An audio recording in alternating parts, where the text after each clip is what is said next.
الحاجه الثانيه فكره التمديد دي اوحت لي بحل المشكله كتير من السيدات بتعاني منه، ربما الرجال.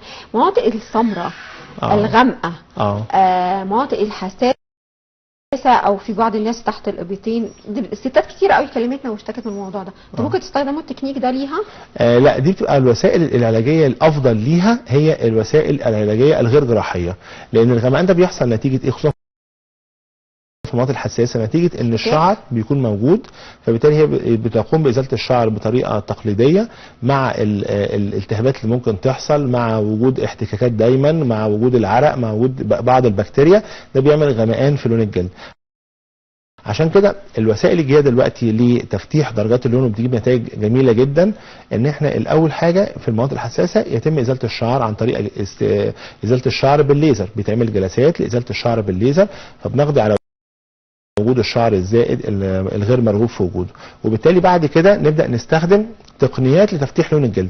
وعلى فكره ازاله الشعر بالليزر في حد ذاتها بتعمل تفتيح لدرجات لون الجلد بنسبه معينه، لكن لو كان الغمقان كتير قوي بنستخدم تقنيات تانية، زي ممكن مثلا نستخدم بعض الوسائل الجديده زي الكربوكسي، بنبدا نحقن مواد معينه او غاز معين بنساعد على تفتيح درجه اللون في المنطقه دي عشان نقلل افراز الميلانين في المنطقه دي. كمان في بعض الناس تشتكي من السمنه في مناطق معينه، فالسمنه في مناطق معينه مع الاحتكاك دوت بتساعد على غمقان اللون، بنقول لهم لا نحاول نقلل الوزن شويه.